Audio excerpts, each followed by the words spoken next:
सभी साथियों को नमस्कार नमस्ते और उम्मीद करता हूं कि परिवार सहित कुशल मंगल होंगे।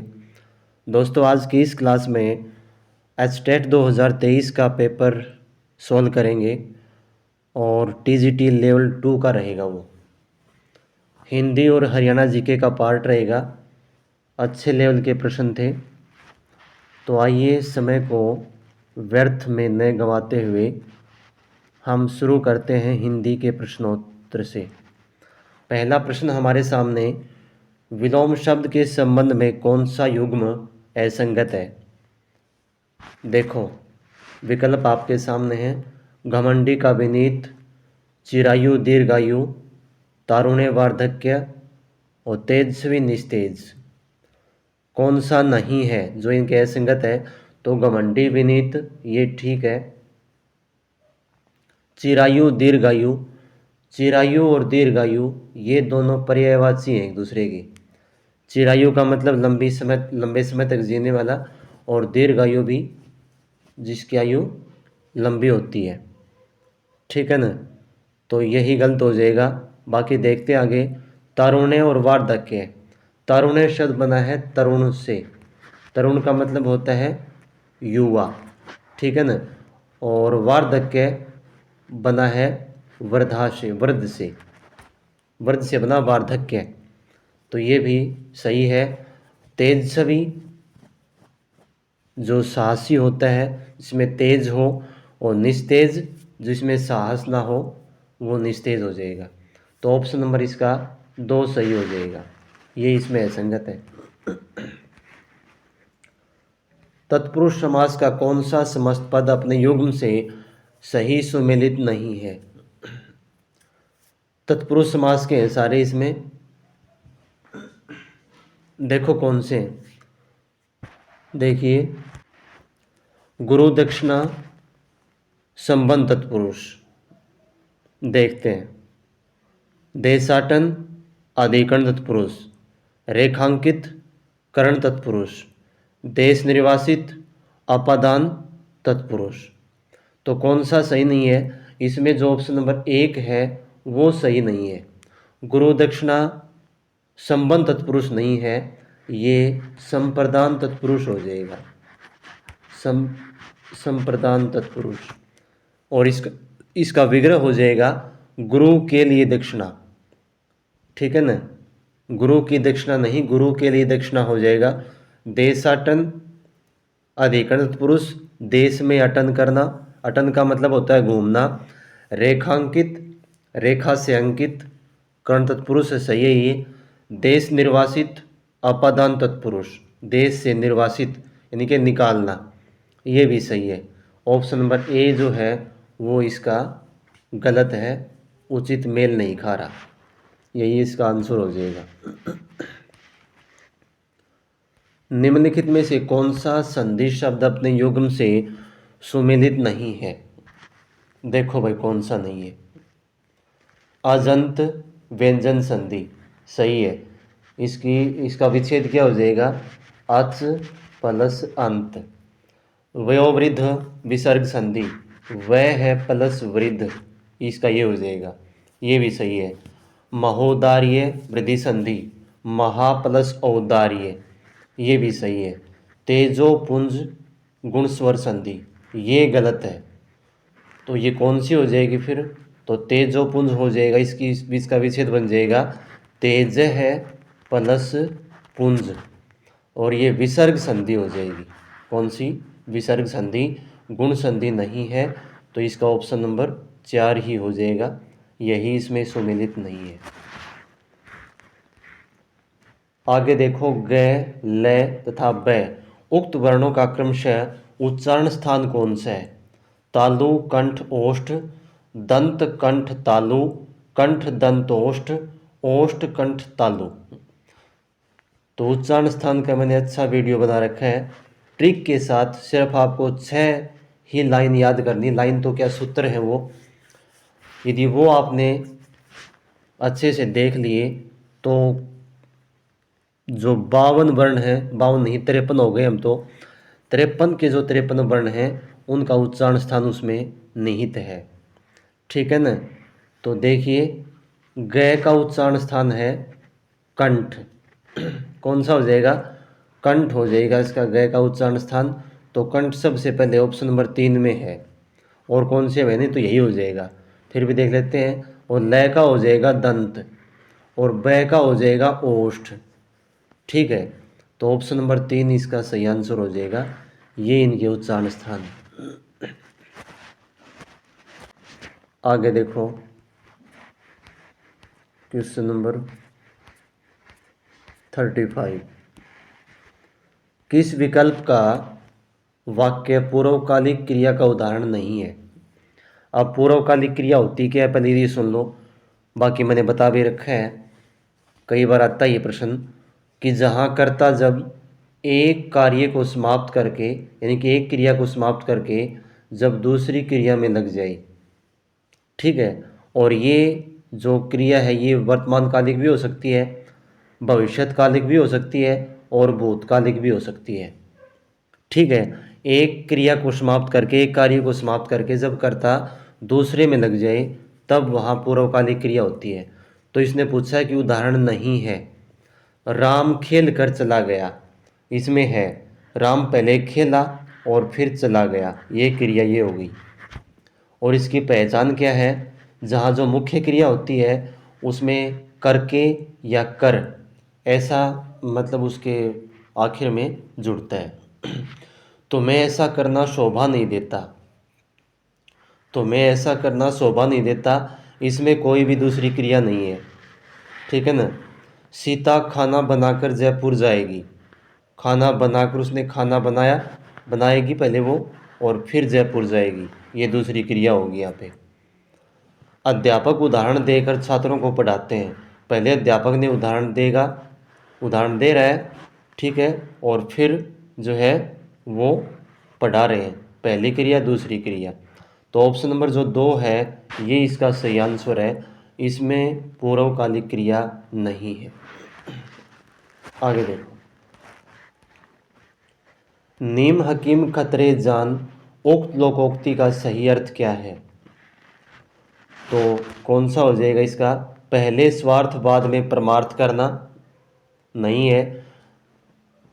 अल्प ज्ञान खतरनाक होता है, यही हो जाएगा इसका। दोषी के साथ निर्दोष को सजा मिलना, ये तो वो होता है चने के साथ गुण पीसना। अत्यंत धीरे काम चलना, ये भी नहीं है। ऑप्शन नंबर जो 2 है वो इसका सही आंसर हो जाएगा। आगे देखिए, वाक्यांशों के लिए एक शब्द के संबंध में कौन सा असंगत है? तो कौन सा है? देखो भाई, जिसे वहन करना कठिन हो, दुर्विभाव्य, गलत है ये। जिसे किसी ने न सूंघा हो, अनाघ्रात, ये सही है। आगे देखो, कोई काम करने की इच्छा, चिकित्सा, ये भी सही है। विजय प्राप्ति की इच्छा या तीव्र इच्छा, या फिर जीतने की इच्छा, विजिगीषा, ये भी सही है।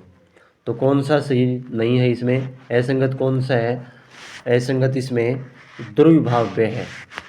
ये दुर्विभाव्य नहीं होता, ये होता है ध्रुव है। क्या होता है? ध्रुव है, जिसे वहन करना कठिन हो। ऑप्शन नंबर 1 इसका सही आंसर हो जाएगा। किस विकल्प के शब्दों में वार्तनिक अशुद्धि नहीं है? अशुद्धि नहीं है यानी कि जो ठीक है। शुद्धिजन, शताब्दी, तो शुद्धिजन भी तो ठीक है, शताब्दी भी ठीक है, इसी में गलती नहीं है। चलो फिर भी आगे देखते हैं। साधुवाद, साधुवाद में ध को छोटे ऊ की मात्रा हो जाएगी। सुरसरी में रे को छोटी मात्रा हो जाएगी। सुभेसी में इसमें से को छोटी हो जाएगी मात्रा। भार्यापति ये ठीक है। चंद्रमौली, पुत्रेशना, ये दोनों गलत हैं। चंद्रमौली में मैं को औ की मात्रा हो जाएगी, ओ की नहीं, ठीक है ना। और पुत्रेशना हो जाएगा, ये पुत्रेशना नहीं, ऐसे, ठीक है। जैसे पुत्र प्लस एशना, तो यहाँ पे ए आ के बाद यदि ए आई हो तो उसका क्या बन जाएगा? अई बन जाएगा, वृद्धि संधि। तो ऑप्शन नंबर 1 इसमें सही आंसर हो जाएगा। ये इसके दोनों शुद्ध हैं, इसमें कोई अशुद्धि नहीं है। आगे देखो भाई, किस क्रमांक में कादम्बरी कादम्बिनी का शब्द युग्म का क्रमशः सही अर्थ है? तो बताओ क्या होता है कादम्बरी और कादम्बिनी? तो इसमें दे रखे हैं शराब घटा, कुशल सेवक, विनीत बुराई, कुशल पवित्र। तो ऑप्शन नंबर इसमें क्या हो जाएगा? जो ऑप्शन नंबर 1 है वो इसके संयुग्म है। कादम्बरी का अर्थ होता है शराब। अब शराब के पर्यायवाची और क्या हैं? मदिरा, ठीक है ना, मदिरा, शराब, कादम्बरी, ये हो जाएंगे इसके। कुशल सेवक, हाँ एक सुरा भी होता है भाई शराब का, सुरा, ठीक है। और कई जगह मधु भी होता है, मधु तो ये ध्यान रहे। और कादम्बिनी होती है घटा, ठीक है। कुशल सेवक, विनीत बुराई, ये सब गलत है। तो ऑप्शन नंबर 1 इसका सही आंसर हो जाएगा। निम्नलिखित में से कौन सा शब्द धनुष का पर्यायवाची नहीं है? धनुष का पर्यायवाची देखो भाई कौन सा नहीं है? चाप, कारमुक, सरासन, और चौथा है आपका कासार। तो ऑप्शन नंबर जो 4 है वो इसका सही आंसर हो जाएगा। ये कासार जो है ये तालाब का पर्यायवाची है। तालाब, तालाब मतलब पोखर, ताल, तालाब, ये सारे इसके पर्यायवाची हैं। चाप, सरासन और कारमुक ये धनुष के पर्यायवाची हैं, कासार नहीं है। तो ऑप्शन नंबर 4 इसका सही आंसर हो जाएगा। विशेषण के संबंध में कौन सा कथन है संगत है? देखो, जिस विकारी शब्द से संज्ञा की व्याप्ति मर्यादित होती है, व्याप्ति क्या होती है? मतलब एक व्याप्त, प्रसारण, फैला हुआ, और मर्यादित का मतलब होता है संक्षिप्त, एक सीमा रहित, सीमा सहित, सीमा में होना, उसे विशेषण कहते हैं। तो सही है ये, संज्ञा शब्दों को जो है एक संक्षिप्तीकरण करता है विशेषण, ये ठीक है। भला, दानी, दुष्ट, उक्त शब्द गुणवाचक विशेषण के उदाहरण है, बिल्कुल हैं, सही है। कक्षा में 60 छात्र पढ़ते हैं, संख्यावाचक विशेषण का उदाहरण है, सही है। संकेतवाचक विशेषण में किसी वस्तु की नाप या तोल का बोध होता है, ये गलत है भाई। संकेतवाचक विशेषण का मतलब सार्वनामिक विशेषण, ठीक है ना, उसमें ये तो संज्ञा से पहले जुड़कर उसकी विशेषता प्रकट करते हैं, संकेतवाचक या सार्वनामिक। माप तोल का बोध होता है परिमाणवाचक विशेषण में, ठीक है। तो ऑप्शन नंबर 4 इसका सही आंसर हो जाएगा। ये इसमें असंगत है और तीनों ठीक है। संज्ञा के संबंध में कौन सा कथन संगत नहीं है? देखो भाई, व्यक्तिवाचक संज्ञाओं का प्रयोग सदैव आदरार्थक के अतिरिक्त एक वचन में होता है, सही है। व्यक्तिवाचक संज्ञा बहुवचन में हो ही नहीं सकती। हाँ, एक सम्मान के रूप में वो उसका प्रयोग हम बहुवचन में कर सकते हैं, ठीक है ना। आगे देखो, देश, त्योहार, नदी, उक्त व्यक्तिवाचक संज्ञा के उदाहरण है, ये गलत है। देश, त्योहार, नदी ये जातिवाचक के हैं, न कि व्यक्तिवाचक के, गलत है ये। अगला देखो, द्रव्यवाचक तथा समूहवाचक जातिवाचक संज्ञा के ही भेद माने जाते हैं, ये भी सही है। विद्वत्ता, पांडित्य उक्त यौगिक भाववाचक संज्ञा के उदाहरण है, ये भी सही है।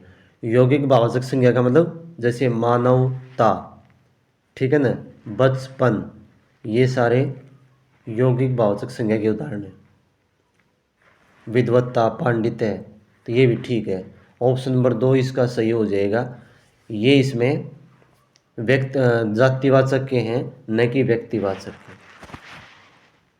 अगला प्रश्न देखिए 43। सर्वनाम से पूछ लिया प्रश्न इसने। ये कौन सा युग्म संगत नहीं है? मैंने आज व्याकरण पढ़ा। मैंने आज व्याकरण पढ़ा पुरुषवाचक सर्वनाम। रेखांकित बताना भाई, जो रेखा है। तो मैंने, मैं, हम, मैंने, हम दो, ये सारे उत्तम पुरुषवाचक सर्वनाम के उदाहरण हैं। कमरे में कोई हंस रहा है, अनिश्चयवाचक, बिल्कुल सही है। इसी ने मेरी जिंदगी बचाई थी, प्रश्नवाचक सर्वनाम, ये गलत है भाई। इसी ने मेरी जिंदगी बचाई थी, ये निश्चयवाचक सर्वनाम हो जाएगा, न कि प्रश्नवाचक। निश्चयवाचक है ये, तो यही गलत हो जाएगा, आंसर इसका यही हो जाएगा। वह स्वयं को सुधार रहा है, निजवाचक सर्वनाम। स्वयं, अपने आप, खुद, तो यहाँ पे निजवाचक हो जाएगा, ये भी ठीक है। तो ऑप्शन नंबर 3 इसका सही आंसर हो जाएगा, और यही गलत है इसमें। अगला प्रश्न देखिए क्या है। निम्नलिखित में से कौन सा शब्द अपत्यवाचक तद्धित प्रत्यय में से निर्मित नहीं है? वैन्ते, कौरव, वासुदेव और वैधव्य। तो इसमें अपत्यवाचक क्या होता है, पहले ये देखिए। अपत्यवाचक का मतलब होता है संतान से संबंधित, ठीक है ना, अपने पूर्वजों से संबंधित, जब वो संतान पहचानी जाए। जैसे वैनता, जैसे कुरु से बना कौरव, जैसे कुरु की जो संतान है वो कौरव कहलाई, ठीक है ना। उसी प्रकार से वैनतास की जो संतान है वो वैनते कहलाई। वसु की जो संतान थी वो वासुदेव कहलाई। वैधव्य, ये इसमें कोई भी वो नहीं है संतान से संबंधित, ये अपत्यवाचक नहीं है। तो ऑप्शन नंबर इसका 4 हो जाएगा। ऑप्शन नंबर 4 इसका सही आंसर हो जाएगा भाई। और देखिए 45 का क्वेश्चन क्या पूछ रखा है इसने। उपसर्ग की दृष्टि से किस विकल्प का शब्द युग्म असंगत है? तो कौन सा असंगत है भाई इसका, देखो। निर उपसर्ग से बना निराकरण और निरअपराध, ठीक है, बन गया। अनु से बना अनुदित और अन्वीक्षण, ये भी ठीक है। अनु प्लस वीक्षण और अनु प्लस उदित, सही है ये भी। और परा से बना प्रार्थ प्राश्रित, तो परा में प्रार्थ नहीं है, परार्थ में परा उपसर्ग नहीं है, परा में है पर उपसर्ग, पर और अर्थ हो जाएगा यहाँ पे, पर और अर्थ, ठीक है। ये अनंत नहीं आएगा भाई, सॉरी, अनंत नहीं आएगा यहाँ पे। और फिर पर प्लस आश्रित हो जाएगा, ठीक है ना। तो यहाँ पे हाँ पर प्लस अर्थ, हाँ यही हो जाएगा। और पर प्लस आश्रित, दूसरे पर आश्रित होना, और प्रार्थ का मतलब दूसरे के लिए कार्य करना, तो इसमें पर उपसर्ग हो जाएगा दोनों में, परा नहीं होगा। सुदूर और सुकृत, इसमें सु उपसर्ग है, ये भी ठीक है। तो असंगत कौन सा, तीसरा असंगत है इसमें, और यही इसका आंसर हो जाएगा, ठीक है। आगे देखो, हाँ हिंदी के प्रश्न तो यही थे। अब देखो दोस्तों, हरियाणा जीके से कैसे प्रश्न पूछे गए थे। तो हरियाणा जीके वाले क्वेश्चन से पहले आपसे एक विनती है कि यदि आपको ऐसा लगता हो कि इस प्लेटफॉर्म से हमें कुछ सीखने को मिल रहा है, तो चैनल को सब्सक्राइब कर लीजिए। और ये क्लास जो है, कौन सी भी क्लास, अपने साथियों को शेयर ज़रूर कर दिया करो। बस यही विनती थी आपसे। लाइक करो या ना करो, आपकी मर्ज़ी है, बाकी शेयर ज़रूर कर दिया करो और सब्सक्राइब कर लेना चैनल को। तो देखिए पहला प्रश्न क्या है हरियाणा जीके से। 1857 की के विद्रोह के दौरान निम्नलिखित में से किसने रोहतक में ब्रिटिश ठिकानों पर आक्रमण किया था? तो कौन थे ये? तफजल हुसैन, इमाम अली, मोहर सिंह, हरसुख राय। तो ये ऑप्शन नंबर कौन सा हो जाएगा? तफजल हुसैन, इन्होंने जो है रोहतक में ब्रिटिश ठिकानों पर आक्रमण किया था। ऑप्शन नंबर 1 इसका सही आंसर हो जाएगा। हरियाणा की मोरनी पहाड़ियों का संबंध है। तो मोरनी पहाड़ियाँ पहले तो कहाँ हैं ये ध्यान रखना, तो ये है पंचकूला में। पंचकूला में। अब का संबंध है किससे है वो देखो, अरावली श्रृंखला से नहीं है, हिंदूकुश श्रृंखला से, हिंदूकुश तो हरियाणा में है ही नहीं, हिमालय की बाह्य श्रृंखला से या फिर हिमालय की आंतरिक श्रृंखला से। तो ये हिमालय की बाह्य श्रृंखला से संबंधित है क्या, मोरनी पहाड़ियाँ। ऑप्शन नंबर 3 इसका सही आंसर हो जाएगा। अगला देखो, हरियाणा में गिद्ध संरक्षण केंद्र कहाँ स्थित है, जींद, पिंजौर, महेंद्रगढ़ या अम्बाला।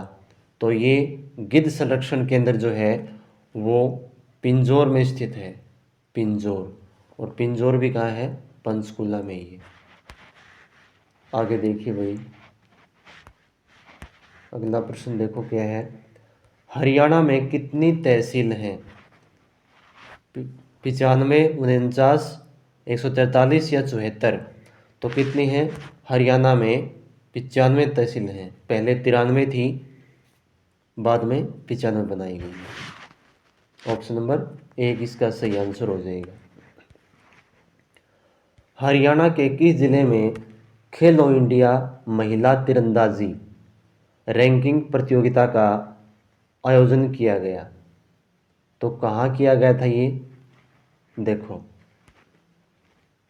ये किया गया था कहाँ, सोनीपत में। ऑप्शन नंबर 1 हो जाएगा। ऑप्शन नंबर 1 सही हो जाएगा यहाँ पर। अगला प्रश्न देखिए, यूपीएससी के चेयरमैन जो कालांतर में हरियाणा के राज्यपाल बने, तो कौन थे वो यूपीएससी के चेयरमैन, डॉक्टर AR किदवई थे क्या, श्री मुजफ्फर हुसैन बर्नी, BN चक्रवर्ती या फिर श्री महावीर प्रसाद। तो कौन थे ये, तो ये थे doctor AR Kidwai. Option number पहला ही इसका सही आंसर हो जाएगा, डॉक्टर AR किदवई। आगे देखो क्या है, अगला प्रश्न क्या है भाई देखिए,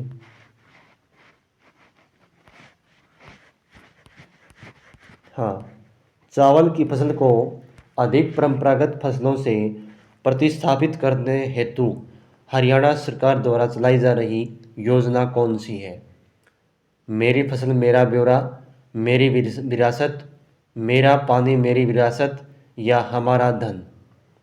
तो ये ऑप्शन नंबर कौन सा हो जाएगा, मेरा पानी मेरी विरासत।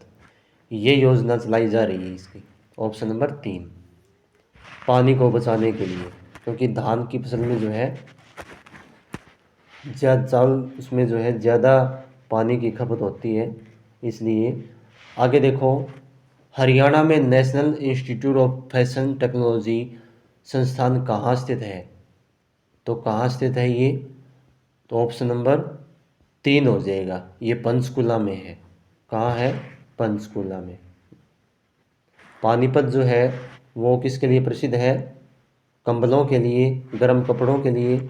अम्बाला है किसके लिए, मिक्सी सिटी, इनके जो लैब का जो सामान होता है, साइंस का जो सामान मिलता है वो। और कुरुक्षेत्र तो धार्मिक नगरी कहा जाता है इसको। तो अगला देखिए, हरियाणा के मुख्य सूचना अधिकारी कौन है।